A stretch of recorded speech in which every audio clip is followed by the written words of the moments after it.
महाराष्ट्रातील संपूर्ण विद्यार्थ्यांना आणि पालकांना माझा नमस्कार. मी आनंद वासकर. आज आपणास जवाहर नवोदय विद्यालय ही जी परीक्षा असते, या परीक्षेच्या संदर्भात संपूर्ण माहिती आज मी तुम्हाला देणार आहे. प्रवेश परीक्षापासून ते जेव्हा आपण ॲडमिशन घेईल त्या शाळेमध्ये, तिथपर्यंतची जी काही प्रोसेस असते, ती संपूर्ण माहिती मी तुम्हाला आज देणार आहे. त्यासाठी सर्वांनी व्हिडिओ शेवटपर्यंत पहा. आवडल्यास लाईक करा आणि सबस्क्राईब करा. ठीक आहे. चला तर सर्वप्रथम आपण पाहूयात त्या परीक्षेची प्रवेश माहिती कशी असते. जवाहर नवोदय विद्यालय यालाच आपण JNVST असं सुद्धा म्हणू शकतो. ठीक आहे. या प्रवेश माहितीसाठी कुठल्या कुठल्या गोष्टीची आवश्यकता असते आपण पाहूयात. सर्वप्रथम पाहूयात का नवोदय विद्यालय म्हणजे नेमकं काय असते. बऱ्याच ठिकाणी आपण बऱ्याच लोकांच्या तोंडून ऐकतो, जवाहर नवोदय विद्यालयात माझा मुलगा मुलगी शिकत आहे किंवा त्यांनी ही परीक्षा दिली, तो तयारी करत आहे. म्हणजे नेमकं काय? काय असतं त्या शाळेमध्ये? ठीक आहे. तर त्या शाळेमध्ये जवाहर नवोदय विद्यालय म्हणजे JNV ही भारत सरकारची एक अशी शाळा आहे, ज्या ठिकाणी आपणास सर्व मोफत आणि निवासी शाळा मिळत असते. ठीक आहे. आणि त्यामध्ये ग्रामीण आणि हुशार विद्यार्थ्यासाठी ती खास संधी असते. म्हणजे जो विद्यार्थी जर ग्रामीण भागात असेल, त्याच्यासाठी ही शाळा खूप महत्त्वाची आहे. कारण आपण आज आजूबाजूला पाहत आहोत, तर बऱ्याच अशा शाळा आहेत, त्या शाळेमध्ये भरपूर फीस आपल्याकडून वसूल केल्या जात असते. ठीक आहे. तर त्याच पेक्षा जास्त आपल्याला या नवोदय विद्यालयामध्ये शिक्षण मिळत असते आणि तेही मोफत. सरकारच्या अंडरखाली, सरकारच्या नियंत्रणाखाली आपल्याला आणि ग्रामीण भागातील विद्यार्थ्यांचा जास्तीत जास्त विकास व्हावा, हाच सरकारचा उद्देश असतो.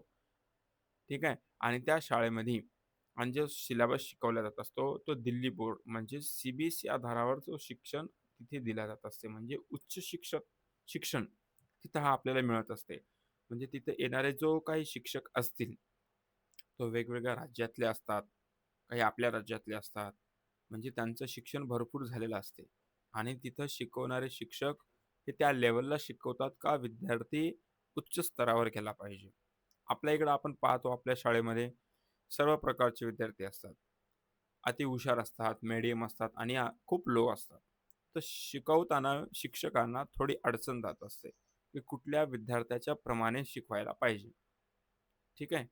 म्हणजे जर थोडं जो विद्यार्थी थोडं कमी आहे समजण्यात, शिकण्यात, त्याच्यानुसार जर शिकवलं तर जो विद्यार्थी हुशार आहे, त्याच्यासाठी ती कंटाळवाणी प्रोसेस वाटू शकते. किंवा जर हुशार विद्यार्थ्याप्रमाणे जर शिक्षक शिकवायला लागला, तर जो विद्यार्थी ज्याचं बेसिक कमी आहे, त्याला काहीच समजणार नाही. ठीक आहे. अशी अडचण आपल्या इकडल्या शाळेमध्ये येऊ शकत असते. पण नवोदय विद्यालयामध्ये तसं नाही. कारण तिथं जाणारा प्रत्येक विद्यार्थी हा हुशार असतो.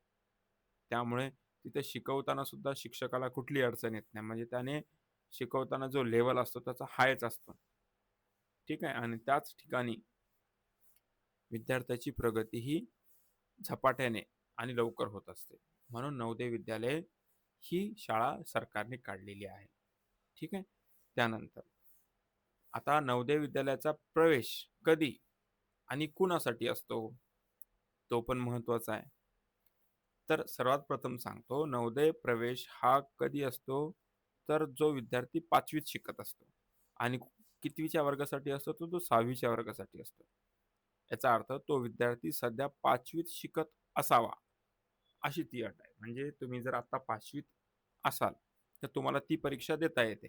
परीक्षा पास झाल्यानंतर तुम्हाला त्या शाळेमध्ये 6वीसाठी इयत्ता 6वीसाठी तुम्हाला तिथं ॲडमिशन दिल्या जात असते. 6वी ते 12वी 6वी ते 12वी पर्यंत तुम्हाला तिथे मोफत शिक्षण मिळत असते. ठीक आहे. 6वीला एकदा परीक्षा असते आणि 8वीला एकदा परीक्षा असते. 8वी नवोदय असं म्हणू त्याला आपण. म्हणजे 8वीला तुम्ही परीक्षा द्यायची असते. नंतर तुमचा प्रवेश कधी होत असतो? तुमचा प्रवेश होत असतो इयत्ता 9वी साठी. तशी 5वीला परीक्षा दिल्यावर 6वीसाठी प्रवेश होतो. तसा 8वीला परीक्षा दिल्यानंतर 9वीसाठी प्रवेश होत असतो. ठीक आहे. आता त्यामध्ये ग्रामीण आणि शहरी अशा दोन्ही भागातील विद्यार्थी तिथे घेतल्या जातात. आता ग्रामीण आणि शहरी भागातील म्हणजेच ग्रामीण भागातील जवळपास 80% विद्यार्थी हे घेतल्या जात असतात आणि शहरी भागातील 20% हे घेतल्या जात असतात. आता तुम्हाला इथं प्रश्न पडला असेल, हा डिफरन्स तर खूप आहे. कमीत कमी 50% असायला पाहिजे होतं. नाही. त्याचं कारण आहे. कारण शहरी भागात बऱ्याच सुविधा मिळत असतात. ऑप्शन ग्रामीण भागात नाही मिळत. ग्रामीण भागात एक तर जिल्हा परिषद असते आणि एखादी दुसरी शाळा असते. त्यामुळे ग्रामीण भागातील विद्यार्थी तिथे जायला हवा, असा सरकारचा उद्देश असतो. ठीक आहे. त्यानंतर आता या परीक्षेसाठी जे स्वरूप असते या परीक्षेचं, ते कशा स्वरूपाचं असते पाहूया. या परीक्षेचे नाव तर माहीत आहे आपल्याला, JNVST सिलेक्शन टेस्ट म्हणून येत असते आणि तो पेपर असतो 2 तासाचा. किती तासाचा असतो तो? 2 तासाचा. आता या परीक्षेमध्ये जो इयत्ता 5वी ला आपण जेव्हा परीक्षा देत असतो, तेव्हा 3 सेक्शनमध्ये तो पेपर असतो. त्याचा पहिला भाग असतो मानसिक क्षमता चाचणी, त्यालाच आपण बुद्धिमत्ता असं म्हणू. दुसरा असतो अंकगणित आणि तिसरा असतो भाषा. ठीक आहे. त्याला मानसिक क्षमता चाचणी, मानसिक क्षमता, त्यालाच आपण कंसामध्ये लिहूयात बुद्धिमत्ता. ठीक आहे.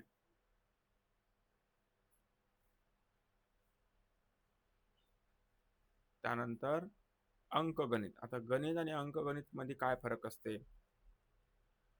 गणित आणि अंकगणित, अंकगणित हे थोडेसे व्यावहारिक असतात. ठीक आहे.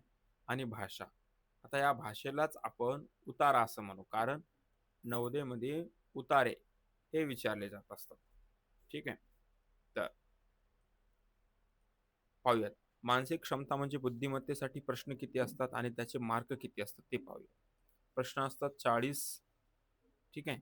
आणि त्यांचे मार्क्स असतात पहा, मार्क्स लिहितो मी, त्याचे मार्क्स असतात 50. म्हणजे एक प्रश्न झाला प्रत्येकी, प्रत्येक प्रश्न. ठीक आहे. प्रत्येक प्रश्न हा आपल्याला किती मार्काला होईल? तर 1.25 एवढ्या गुणाला होईल तो. ठीक आहे. त्यानंतर अंकगणित 20 प्रश्न असतात आणि त्याचे मार्क होतील 25. सेम भाषा सुद्धा 20 प्रश्न असतील, तो पण होईल 25. म्हणजे याचा अर्थ आपल्याकडे एकूण प्रश्न झालेत 80 आणि मार्क झालेत 100. ठीक आहे. असं स्वरूप या परीक्षेचं असते. समजले? त्यानंतर उतारा, भाषेमध्ये 4 उतारे दिलेले असतात. ते उतारे वाचून आपणाला त्या उतार्यावरचे 5 प्रश्न सोडवायचे असतात. किती उतारे असतात? 4 उतारे असतात आणि एक उतार्यामध्ये 5 प्रश्न असतात, म्हणजे 5 20 प्रश्न असतात. ठीक आहे. आणि MCQ, आता MCQ म्हणजे असे गोल करायचे. 4 ऑप्शन दिलेले असतात. त्या 4 ऑप्शनपैकी आपल्याला कुठला तरी एक गोल करायचा असतो. म्हणजे फक्त एवढाच पेपर तुमच्या समोर असतो. एक OMR शीट्स असते आणि एक 32 पानाचा पेपर असतो. सॉरी, 16 पानाचा पेपर असतो. त्या पानावरचा प्रश्न जे काही असतील ते पाहायचे आणि OMR शीट असते एक पेजेसची. त्यावर तुम्हाला तो प्रश्न नंबर, जो काही प्रश्न नंबर असेल, 1 असेल, 2 असेल, तो पाहून तिथे गोल करायचा असतो. ठीक आहे. हे झालं प्रवेश चाचणीचे स्वरूप. त्यानंतर आता प्रश्न पडतो की आपणाला, की नवोदयमध्ये मिळते तरी काय आपणास? आपण परीक्षा एवढी, खूप विद्यार्थी प्रवेश परीक्षा पास होण्यासाठी अतोनात मेहनत करतात. कशासाठी करतात? आपण पाहिलं आधी, तिथे मोफत शिक्षण मिळते, एकही रुपया न खर्चता. निवास म्हणजे राहायला भोजन, गणवेश, पुस्तके हे सुद्धा आपल्याला मोफत मिळले जाते. क्रीडा, संगणक शिक्षण व संपूर्ण विकासाची संधी. म्हणजे याचा अर्थ, तुम्हाला जर एखाद्या खेळाची आवड असेल, क्रिकेट असो का फुटबॉल असो, त्याची तुम्हाला तिथं संपूर्ण प्रशिक्षण दिलं जाते. त्याची किट, क्रिकेट म्हणलं की क्रिकेटची किट तुम्हाला तिथं दिल्या जात असते आणि शिकवणारे शिक्षक तिथं प्रशिक्षित असतात, म्हणजे चांगले शिक्षण घेऊन त्या क्षेत्रामध्ये आलेले असतात आणि ते तुम्हाला तिथं आर्चरी गेम असो प्रत्येक क्षेत्रामधला विद्यार्थी तिथे आपलं कौशल्य दाखवू शकतो. त्यासाठी ही शाळा खूप महत्त्वाची आजकाल झालेली आहे. त्यानंतर हां, आता ही झाली सर्व शाळेची माहिती. आता फॉर्म कसा भरायचा, अर्ज कसा करायचा, त्याची माहिती. इथे मी तुम्हाला एक वेबसाईट दिलेली आहे पहा. या वेबसाईटला तुम्हाला Googleला जाऊन जेव्हा यांचे फॉर्म्स निघत असतात, फॉर्मची डेट निघाली, की फॉर्म भरून टाकायचा त्याच्या लास्ट डेटच्या आधी आणि फॉर्म शक्यतो लवकर भरायचा. कारण शेवटी काय होत असते, साईट थोडी हँग होत असते किंवा स्लो होत असते. तर अडचण येऊ शकते. त्यासाठी शक्यतो डेट निघाल्यानंतर 4-5 दिवसामध्ये फॉर्म भरून टाकायचा आणि फॉर्म भरताना माहिती ही अचूक द्यायची. अचूक म्हणजे न चुकता. आपण समोर बसून, डॉक्युमेंट समोर ठेवून, आपल्या वडिलांसमोर किंवा जो कोणी आपला व्यक्ती असेल, आपला पालक त्यांच्यासोबत तो फॉर्म भरायचा. काही-काही ठिकाणी शाळेतले शिक्षकच भरत असतात. शिक्षक भरत असताना सुद्धा त्यांच्याकडून कधी-कधी चूक होऊ शकत असते. तर त्यावेळेला ती चूक होऊ नये म्हणून सुद्धा आपण बाजूला बसून तो फॉर्म भरून घ्यायचा असतो. आणि त्यांच्या तारखा लक्षात ठेवायच्या. तारखा म्हणजे कुठल्या? ते फॉर्म कधी निघणार आहेत, लास्ट डेट कधी आहे, एक्झाम कधी आहे आणि त्यांचं हॉल तिकीट कधी निघणार आहे. 4-5 गोष्टी मी तर लिहून ठेवतो वाटल्यास तुम्हाला. अर्ज करण्याची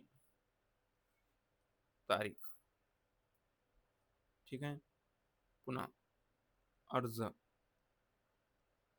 करण्याची शेवटची तारीख.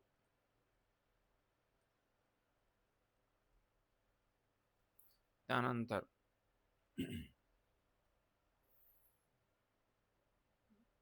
Hall ticket.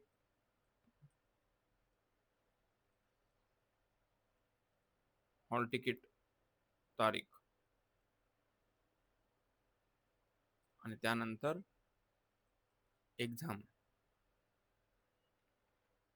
Exam date. हे ज्या 4-5 तारखा आहेत ना, ते तुम्हाला लक्ष ठेवून राहावं लागणार आहे. आणि जो आपण फॉर्म भरलेला असतो, त्याची कॉपी आपल्याकडे व्यवस्थित सांभाळून ठेवणे जरुरी आहे. कारण जेव्हा हॉल तिकीट निघत असतात, तेव्हा त्या हॉल तिकीटवर आपल्याला रजिस्टर नंबर टाकावा लागत असतो. जेव्हा आपण फॉर्म भरलेला असतो, त्या फॉर्ममधला रजिस्टर नंबर तिथे टाकून तो हॉल तिकीटच तेव्हाच निघू शकते, नाहीतर निघू शकत नाही. ठीक आहे? ते जवळ ठेवणे खूप जरुरी आहे. त्यानंतर हां, आता ही झाली सगळी माहिती आत्तापर्यंत पाहिलेली आपण. ठीक आहे? कसा भरायचा, काय नाही, कशासाठी करायचं. आता ही तयारी आपल्याला जर एकदम प्रॉपरमध्ये करायची असेल, ठीक आहे? आणि कुठलीही अडचण न येता, तर त्याची तयारी करायची असेल, तर त्याचे काही महत्त्वाचे मुद्दे आहेत तुम्हाला मी सांगतो. अभ्यास आपल्याला दररोज करावा लागेल.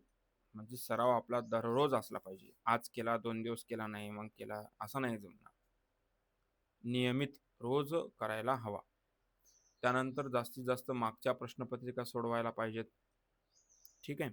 आता ह्या सर्व माहिती आपण आपल्या ॲप्लिकेशनवर दिलेला आहे.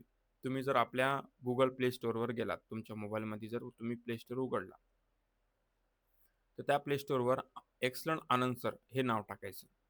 तुम्हाला जे ॲप्लिकेशन दिसेल, ठीक आहे. एक्सलंट आनंद सर आणि हे चिन्ह दिसेल, हे आपलं लोगो दिसेल. तिथे गेल्यावर हे ॲप्लिकेशन डाउनलोड करायचं. त्या डाउनलोड केल्यानंतर तुम्हाला तुमचा नंबर आणि तुमच्या नावाने ते सुरू करायचं. तुम्हाला तिथे गेल्यानंतर आपल्या ॲप्लिकेशनची सर्व माहिती मिळेल. नवोदय क्लास कसा जॉइन करायचा, कुठली फीस आहे, किती फीस आहे. एकदम व्यवस्थित आणि खूप कमी फीसमध्ये आपण तिथे ठेवलेलं आहे. त्यामध्ये तुम्हाला व्हिडिओज, पेपर्स सर्व तुम्हाला तिथं पाहायला मिळतील. ठीक आहे. आणि दरवर्षी आपले विद्यार्थी नवोदयमध्ये पात्र होतात आणि यापुढेही होणार आणि आपला आकडा हा नक्कीच वाढणार आहे. कारण तयारी तशी आपण घेत असतो. त्या नवोदय परीक्षेसाठी जी काही पुस्तकं, जे काही नोट्स असतील, ते सर्व आम्ही त्या ॲप्लिकेशनमध्ये दिलेलं असते. तर त्यासाठी सर्वांनी ते ॲप्लिकेशन डाउनलोड करून आणि त्यात आपला नंबर, सर्व डिटेल्स भरून चालून पहा. परचेस करून पहा. तुम्हाला सर्व तिथे आपल्याला आपले व्हिडिओज कितीही वेळा पाहायला मिळतील. कितीही वेळा पेपर सोडवायला मिळतील. किती वेळा ऑनलाईनसुद्धा क्लास आपल्याला करता येईल. तो कधीपर्यंत एक्झाम होईपर्यंत. ठीक आहे? तर सर्वांनी नक्कीच व्हिडिओ आवडल्यास लाईक करा, शेअर करा आणि आपल्या चॅनलला सबस्क्राईब करा. कारण येणाऱ्या काही दिवसामध्ये आपण असेच नवीन-नवीन व्हिडिओज, क्लासचे व्हिडिओज, पुन्हा येणाऱ्या एक्झामचे व्हिडिओज, घटक आपण या व्हिडिओच्या माध्यमातून घेणार आहोत. ठीक आहे? ओके. बाय.